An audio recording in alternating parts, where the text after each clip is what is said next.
sometimes they'll try to dig a way around and say, you know what, society determines morality. It's a societal convention. But the problem with that is, well, what happened in America when we decided as a society it was okay to enslave black people? Or when Hitler was it decided right or wrong then? So it's fair to say that, because I would flip it the other way. I feel like 9 out of 10 times they do turn to the societal argument, or we get to decide, or the group gets to decide. And then the one time, because I don't think I've ever heard anyone say rape is okay. I never have anyway. Well, let's go back. Let's go back to Bahnsen on this. Yeah. So society gets to decide. Is that arbitrary? The whim of society is just arbitrary, right? Well, so why do I have to care what the arbitrary society says? well, it's two-sided of arbitrary. It's arbitrary that they get to decide, and it's arbitrary what they choose, right? So yeah, it's all arbitrary. Here's the thing. Actually, Hayden, you want to know what the best actual steel man I've seen of it is? People like Friedrich Nietzsche, who actually admit, there's no such thing as morality. Right. It's all power. Yeah. And I was going to say, 1 out of 10 times I find a person who says, there is none. You can't justify it. But see, that's the thing and to be honest, I actually admire those atheists. I call those the serious atheists because they're actually willing to confront that in their worldview, it means everything is just power and preference. There's no right or wrong. It's just what you want. And then can you get it? Power is can you get it? And preference is what I want. Yeah. I think it was Richard Dawkins. He said, there is no good, there is no evil. There's only blind and pitiless indifference. Stuff just happens. And that is the logical conclusion of it. Now to get back to real quick to these what Bahnsen said, let me pull this up again. He talks about these are things we should look for that they presuppose in their arguments. They presuppose that there are laws of logic. They presuppose that there is uniformity in nature. They presuppose what we just brought up. They presuppose an objective moral standard that everyone is supposed to, and they'll use language like you should or should not, or it's wrong to do that, as if there was an actual standard by which we could say that not only that some things are wrong, but that people are obligated to do what's right. Right?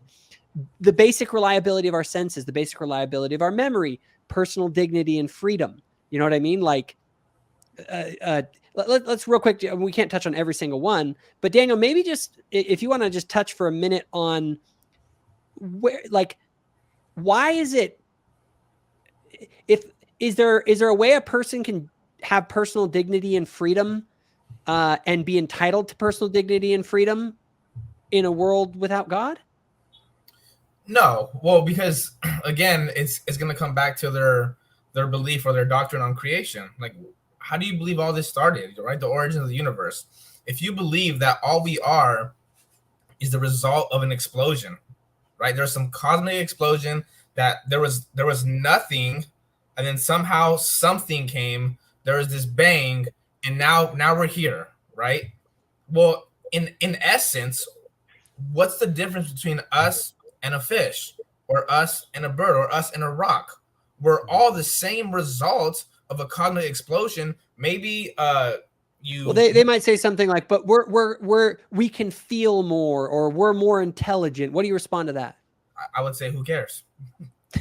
When I've heard people, I was gonna say, go ahead, you got it. Well, I was just gonna say, go ahead. No, go ahead. Okay, I'll go.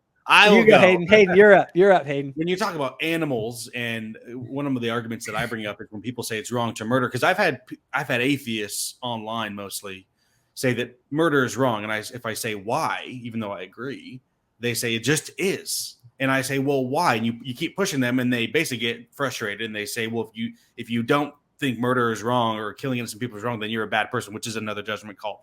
The example I give is, okay, is it wrong for a lion to kill another lion? Or is it immoral for a lion to kill a lion? They'll say, well, no. And I'll say, well, do you believe that we're any different in our value? Maybe, because a lot of people nowadays would say that we're no more valuable than the animals. But right? And I want to go to this next question because I think it answers exactly what you're saying, Hayden. And it's the way to, and this is, I think, the biggest thing. The presupposing thing is important, but here was the one that you see it everywhere. Once you understand this concept of arbitrariness, you will see this everywhere. they'll say, well, it's just wrong. That's arbitrary. You just like, that's just a mere opinion, right? And you see it everywhere. People are, they just, oh, well, society decided that it's right. Then it's right. Okay. But like you said, like slavery, right? Was it right then? It's like anything that they say is going to be arbitrary unless they can reference some sort of a standard that acts as the basis for those statements, right? Now, other than themselves. Now, Daniel, what are your thoughts on this idea of arbitrariness and maybe examples of it, or what are your thoughts on the nature of arbitrary arguments and where you see them? Well, from our position, any worldview that's not what we say the Christian worldview is going to fall into one of two categories in terms of it's going to be inconsistent somewhere, or it's going to be arbitrary because it doesn't have the reference point that we would say is the triune God. So when it comes to being arbitrary, some people don't have a problem with it. Verbally they'll say, yeah, I can decide. Yeah, you should listen to me. And especially with everything going on with Roe versus Wade, women will say, no, you're a man. You can't speak on this issue because I said so. And that's fine. Yeah, just because I'm a woman. So it doesn't carry, the thing is, it doesn't carry a lot of weight because where they're willing to make that judgment call in one area of life, they're not willing to live that way consistently. And that's the problem, is that you're just arbitrary. Because what happens when I come along and I say, you know what? No, as a man, I can make every law for your body. And it's just arbitrary. There's literally no weight to it. And of course, they don't live that way. No one lives that way. No one lives arbitrarily. I have a solution for that. In 2022, you could be a woman if you wanted to be. Yeah. So. It is arbitrary. But see, here's what's crazy, guys. Here's what's really wild. When you actually, so one of the big philosophers that has had an enormous impact on the modern culture is Michel Foucault. And Michel Foucault is a postmodernist. The postmodernists acknowledge this fact that everything is arbitrary and that it's all ultimately nothing but power and preference. This is why I actually have a lot of respect intellectually for what I call serious atheists, like Michel Foucault. Because what Michel Foucault, basically his big argument was that the world is essentially nothing but power dynamics.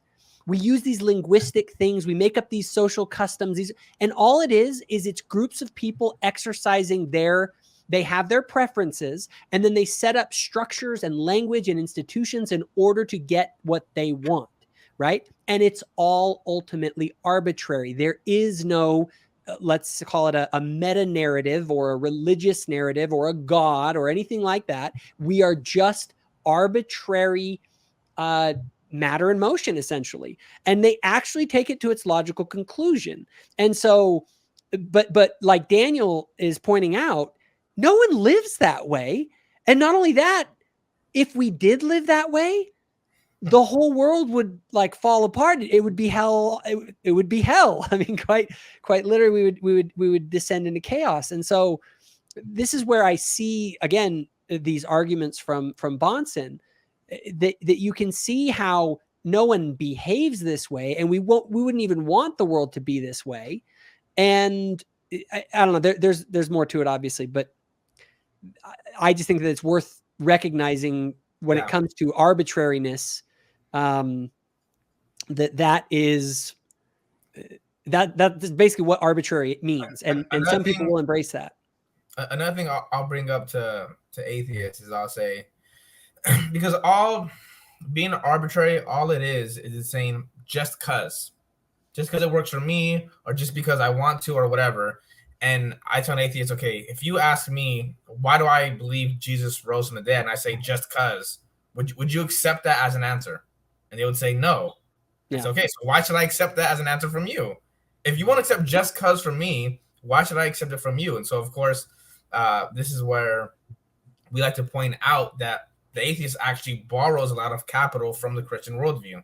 That they believe that's you taking the gun away from them. Yeah. And so and Hayden, you have a book. He just said they steal a lot of stuff from the Christian worldview. Another book you all should read. Check it out. Frank Turek stealing from God. I didn't even think about that. Really good. It's basically, well, that's basically the whole premise of his book. His book is essentially shows that all of these things that the atheist goes and essentially presupposes, you know what I mean? Like morality and personal dignity and freedom and uniformity in nature, but they don't have an explanation for why they deny the reason for them, which is an existence of a higher power, right? It's a self-defeating argument. Which in the way I see it is yes, the best explanation for these things is a higher power, is God, is it? If you enjoyed this video, give it a like and hit the subscribe button. Also, if you want more content, including the podcast, go to thoughtful-faith.com. Thanks for watching.